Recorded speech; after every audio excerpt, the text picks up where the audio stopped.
Hello, and welcome to One-on-One with Robert Doar. I'm your host, Robert Doar, and thanks for tuning in today.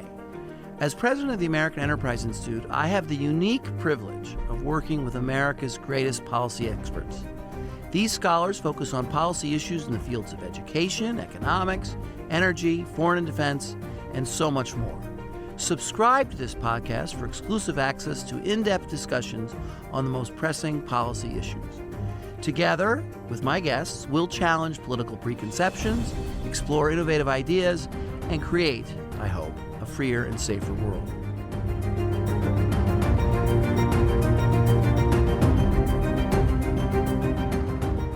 This week's guest is Nat Malkus, an AEI scholar in education. He's been here for some years and has developed an enormously outstanding reputation in the education field for being solid and spectacular on the data. And it's just been a joy to have him in our institution, and he's in this group that's led by Rick Hess, but really Nat Malkus is driving the ship, it looks like, to me, of late. Rick will love hearing that. He'll love hearing that. So, Nat, welcome. Thank you for being here. And thank you for doing all this work. And the work that you've gotten a lot of attention for in the last year or so is the way in which you've used a very elaborate data set and a collection of data to document the rise of chronic absenteeism in the United States in K through 12 education. And I don't want to get into how you assemble the data set quite yet, but what I want to first start out with is the definition of chronic absenteeism. What is it? And then I don't want to talk about the past. I want to talk about right now. We'll talk about COVID and the causes and where it came from and how much, little or more, it's better than it used to be. But right now, because it's still a problem. So definition of chronic absenteeism and how bad is it right now? So the definition of chronic absenteeism, it's the percentage of students who miss 10% of the school year, right? So this is not complicated. Missing a lot of school, not good for students. If you miss 10%, we just said that's a good measurement to figure out how many are really kind of persistently absent. So that's the number. Okay, so and now how much has the extent of chronic absenteeism? You know, I suppose in any given year, a normal year, a school would report that 3% of its students were absent in the past year more than 10% of the time. Therefore, 3% were chronically absent. That's right. That's how it would be. Okay, so what is it now? It's almost 10x that. It's more than 1 in 4. We actually don't have current data for this year because the states have to wait until the end of this year until they know. Last year, it was 26.4%. And hoping this year that it's below 1 in 4. We'll see. That's amazing. 25% of our students are absent more than 10% of the time. That's 25% of more than 25% of K-12 students. So this is not just high school students. That's the whole kit and caboodle. And in a good year, the year way it should be, what should that number be? Well, you know, the baseline pre-pandemic was 15%. Okay. But we didn't call that a good year. You know, nobody was telling that was a good year. The people who were watching this were saying, hold on a second, 1 in 6? 1 in 6 kids missed a tenth of the school year? That seems like a lot. It is a lot. We should get that number down. We shouldn't be satisfied. But in my mind, the near-term goal is let's at least get back to the pre-pandemic numbers because it is a lot lower than it is today. Okay. So, and now we'll just ask, why are you, scholar at AEI, the source of the data on this as opposed to the Department of Education or somebody else? Yeah, the Department of Education does have some data on this, and they've put it together. But look, you kind of have to understand the nature of the data gathering complex. There's a bunch of states. The states gather the data. That has to be sort of delivered to the department. They have to do their things. It takes a while for them to process it. I'm too impatient to wait for that. So on the chronic absenteeism front, I go to the states. As soon as they release their data, I put it up on the Return to Learn tracker so you can see how that state is progressing. So I'm trying to get this in as close to real time as states will allow me to. And the reason that this is so important is because it increased so dramatically over the pandemic. And we do not have a long time to deal with this because it deals with habits and routines. And the longer the habits and routines get used to, we don't have to go to school that often, the longer term and more stubborn this problem is going to be. Yeah, it's interesting you should say that the data is collected by the schools, but you go get it, and the thing that you do with it is you assemble it, you collect it, you compare it across districts and all that, and across states. But the thing about education data that resides in state departments of education or even federal departments of education, and certainly in school districts, is they have it, but they don't like telling anybody about it. Well, they're all over the map. I literally, just before I came down here, the last email I sent was to an unnamed state who has still not sent me chronic absenteeism from last school year. So they're almost 11 months out, and it's a large state, and they should get on it. There are some other states that are doing a bang-up job on this. So Rhode Island, they have dashboards up on where they are so far this year on track. So that that is really fair. some great work. Connecticut's doing some good work. You see, I was giving the sort of classic conservative condemnation of public education, and Nat is saying they're not all that bad. Well, I think we should condemn some, and I think that we should praise others. Okay, so, I really think that the work that is being done to put this data out there such that it's actionable, such that we can focus on this, is not a necessary, but it is, not a sufficient, but it is a necessary part of this solution because most people are going to say, well, it's the test scores. It's the pandemic sort of feelings of belonging. No, it's the chronic absenteeism that is the number one problem in public education today. And I am an evangelist for making sure that everyone knows it because it's not just schools that have to change here. It's everyone from governors down to parents and students. Okay, I completely agree. And we'll get to how to change it and how to use leadership to change it. But I wanted to ask you a question about where is it, 26% or 25% nationwide means it's probably worse in some places and better in other places. So take us down that line. Well, first, let's just do it temporally. So pre-pandemic, it was 15%. In 2021, 2022, which is the first post-pandemic data that I think is pretty reliable, it was 29%. And then it fell about 2 points, about 2 percentage points between 2022 and 2023. And that's important because in 2022, we had Omicron. That's when we had the Omicron pandemic. So, look, we keep kids home when they're sick. And it's true that during Omicron, there was a lot of sickness out there. So there was much better explanation for why we might have higher chronic absenteeism in 2022. I was hoping it would fall substantially, and it fell 2 points. So just temporally, we're not descending anywhere near as fast as we need to. Okay, we got that. But now tell me again, where is it really bad and where is it not so bad? Yeah, it depends on how you want to talk about this. So in absolute terms, it's worse for disadvantaged districts. If you're a low-achieving district, you have much bigger problem with chronic absenteeism.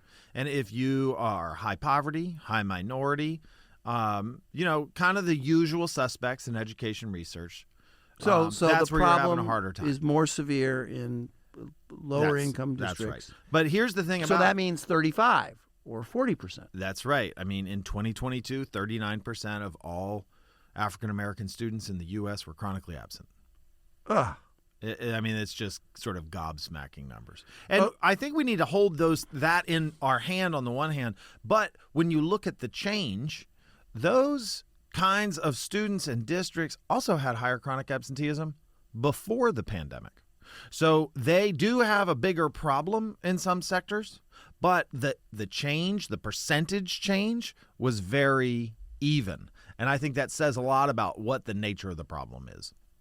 Okay. Now, one of the things I always like to ask about is there a distinction in this topic between private or religious-based schools or charter schools versus traditionally public schools? That is an excellent question. On the charters, we have some data, but it's not always tracked perfectly. In California, charters were a little better, not dramatically better. There's even tougher data to get, certainly not nationwide, on private schools. In Indiana, I can say, well, Private schools saw similar proportional increases, but again, they had lower amounts of chronic absenteeism. This is both before and after the pandemic. So Whoa, charters are a little better. Private schools seem to be doing substantially better. Increases for both. Imperfect data across both those groups. Religious, you're putting the private and religious all together. I can't divide those out with the data I've got. All right, so those schools are in charter. It's a mixed bag, but in private schools, it looks like they're better. And of course, they started better. They got worse, just like everybody else, but now they've come back to better than the rest of the public schools. Well, yes, they're faring better, but they all the increase that we saw across the board, it really kind of brought up rates proportionately in all those groups. Okay, what about why is this terrible? I mean, tell me about the educational experience for the kids in school and the kids out of school that's affected by having 20% of your fellow classmates not there more than 10% of the time. Yeah. So, I mean, one of the ways it's not good is for kids, right? I mean, if you miss a bunch of school, then you're going to not get a lot of the benefits from school. And not only that, but there's just habits, right? Some of these good habits of showing up every day, rinse and repeat, work hard. You know, I mean, these are the same things that do well in other institutions like work and church and family for that matter, right? So certainly there's individual impacts, but it's not just individual. The absenteeism, we know from prior research, can be kind of contagious. So if one kid is absent in a class, then his classmates are more likely to be absent later on that week. And there's certainly effects on classrooms. So this is not just a peer effect, but you know, when I was a teacher, you have a bunch of kids absent, you got a lot more work to do. Yeah. You got to catch them up, and there's just more discontinuity. You know, sort of coherence is just good for classes. It's good for teachers, and a lot of instability in attendance interrupts coherence. Right, and just to be clear, that just means you got a kid who hasn't been there for a while, and you've got to catch them up while at the same time keeping the ones that are there moving forward. It completely interrupts the lesson plan for a teacher. I mean, it's got to be enormously frustrating for the teachers that have to deal with it. I think it is. And, you know, here's the difference between a 15% chronic absent rate and a 25% is that the frequency with which you're getting hit with a couple of absences is just a lot more because you just have a greater pool. And you know, look, there's no magic about the chronic absenteeism 10% number. What we're seeing is absences kind of across the board go up, and so it's overall absences that are going up for all kinds of reasons. All right. So when I saw you present on this recently, you had actually a pretty simple solution to it, which was leadership. Superintendents, politicians, commissioners of education, public relations campaigns that just sent a message, you got to be in school. Yeah, I mean, I think that's absolutely vital. I'm not seeing as much of it as I think we need. I want to be clear. I don't think that's enough. I just don't think it gets done unless we have the leadership banging the gong on this to pierce parent behaviors. Because look, this is pretty base behaviors. It's not like, well, let's give them a math lesson and we'll fix this. The importance of school is not less than it was before the pandemic. The importance of showing up routinely is important for your kid. It's part of your moral and legal duty as a parent with a kid enrolled in school. And so I think that we need authorities who are willing to talk muscularly enough to pierce sort of this malaise over attendance, which is not everywhere, but it's affecting enough people that the numbers are going up everywhere. So that sounds like something that I like, and people who know me know that I like. You know, preaching about values, describing better behavior, talking about culture. Do principals and superintendents, are they just afraid of the accusation of paternalism and they won't do it? I don't know. It's hard to know exactly what school leaders are willing to do. I think that with a little wind at your back from the governor breathing down your neck and the superintendent saying, this is job one, I think it's easier for a building level principal to take a muscular stand on it. And the converse is also true. If you don't have somebody sort of at the next rung of the ladder making your job easier by giving you the cover to push your people hard, I think that's harder, both in the teacher zone, because we're going to have to push teachers on this, and certainly in the parent and student zone, where I think there's too often sort of this attitude towards schools of, well, what are you going to do for me? As opposed to, what do I need to do to be a part of this community? So the effect is learning loss, failure to master certain skills, right? I presume that the ultimate effect on a student is that, or for a group of students that are in this situation. What's the evidence on that? Well, we know from pre-pandemic research, and it's important to just note this.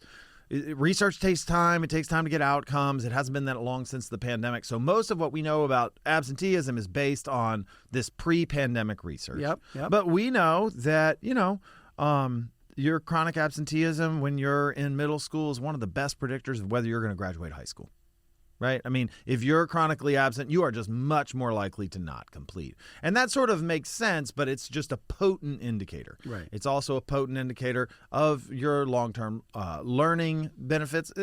This all makes sense. If school is good, inconsistent attendance probably is going to be worse for the things that school is good for.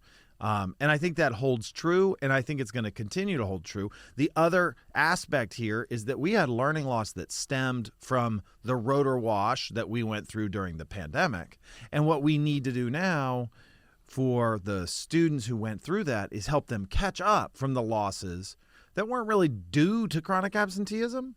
But now chronic absenteeism is the stumbling block in the way of those students. And unfortunately, the kinds of districts that had the biggest learning loss and the kinds of students that did are the same kinds of districts and students that tend to have higher percentages of absenteeism. So just to do a counterfactual, or sort of maybe there's another aspect of this that is we are in a very tight labor market. Every employer in America is looking for workers, especially and including entry-level workers. I'm a junior in high school. I'm not really happy with the education I'm getting. There are certain aspects of the school environment that are not healthy for me for whatever reason. I discover nobody cares whether I show up or not, and I get a job paying $22 an hour, and I'm not going to school because of that. How does that make you feel? Well, I think that that's a poor set of decisions for almost any kid out there. And look, my son has 3 more days of school left as we're talking right now. And Yes. today he was like, these last days of school are a waste of time. I want to go out and work because he's a worker bee. So Yeah, I okay. get it. Yeah. But I said, stay in and complete because this is important. We're going to finish the course. And I absolutely think that is the case for a high achieving high school student to the kid who just needs to clear the bar, because getting that paper, especially towards the end of your career, is linked to all kinds of positive outcomes. So finish the course is what I would say. The other thing I would say is we're seeing these increases across the board. So when I say chronic absenteeism is up, yeah, it's up for high school, but it's proportionally up for second and third graders. And I'm pretty sure that very few of them are employed. And if they are, we have different issues to deal with. Yeah. It's really troubling data. And just so our listeners know, Nat is the foremost expert on this. His work has been covered all over the place, including a very prominent page 1 above the fold lead story in the New York Times. And so all of us at AI are just enormously proud of this sort of core research, discovering facts and bringing them to light work that Nat has done that's exposed a very serious problem that now has everyone concerned about and trying to do something about. And we don't know the final statistics for this year yet, but you're hopeful that – do you think you're having an impact on getting people to change behavior? I do. We are able to amass a lot of attention to it. We are not getting quieter. We're we're trying to get louder over this summer because really September starts another school year, or August, as the case may be. And we are running out of time to turn this around. We cannot allow this to become a new normal for American schools. That would be terrible, not in sort of a pandemic recovery. We have to catch up. In terms of the long-term productivity of American schools, that would be a long-term erosion of how productive our schools are if we got used to kids not showing up regularly. Right, and I want our listeners to understand that while our interest in this topic was piqued by what happened during the pandemic and the wake of the pandemic, this is not a pandemic story. This is not about the mistakes we made during the pandemic. This is a story about the lingering effects of things that happened in the pandemic and a big problem that exists today. This isn't about, gee, I wish, the schools hadn't been closed for so long. We're not talking about that. We can talk about that if you want to, but we're talking about an ongoing existing problem that exists today that one could say has nothing to do with pandemic policy anymore. It has to do with how we run schools today. And Robert, I gathered that data on which schools were closed during the pandemic. Yes. So if that was the big difference maker, I promise we would have talked about that already in this podcast, because it took a lot of blood, sweat, and tears to get that data together. And it's not that the closures made no difference, but it was a relatively small difference on this thing. Yeah. And you're absolutely right. This is an ongoing problem. This is today's problem, not yesterday's. Okay. All right. So when we asked you to come on the show, we talked about another topic. So we're going to shift for just a minute because it does relate to the current presidential campaign because one of the candidates, President Biden, has made a big issue of this. And because you're so knowledgeable of this, I want to not miss the opportunity to just ask you where are you on, it's clear that President Biden and his people are determined to forgive student debt for as many students as possible. And I guess is that good policy? So absolutely not. And Robert, I track everything. So I've actually tracked the amount of debt that has gone out. So this is the amount of debt that has been forgiven from the U.S. Treasury already. There's more coming, or in the offing anyway. We'll see. But this is over the Trump and Biden administrations. All in, a lot of this was the payment pause, but I still think that's a lot of foregone money from the Treasury. All in, we're almost to $400 billion. We're at $397.5 billion, which is just that's actual real money, even if you're the U.S. government. Yeah. Okay. So they've forgiven a lot of debt, but why is that not good? Well, forgiving debt for sort of a narrow set of people who have particular problems, they had particular complaints for being defrauded. We have some measures to do that already in place. I think the Biden administration has basically taken every lever available to them and opened it up as to the nth degree to do as much as is legal or arguably legal as far as forgiving student debt. And look, it's tough when someone says, well, they forgave $6 billion the other day for the Art Institute borrowers. And that was really kind of a scandalous corporation. Okay, I got you there. There was some bad actors. I don't know if all $6 billion needs to be forgiven, but that's sort of the attitude every time. We can have those discussions once or twice, but when you get to $400 billion, somebody's got to sort of pay the piper on this. And right now, I think we need some sort of limiting principle on the Biden administration wherever we can get it.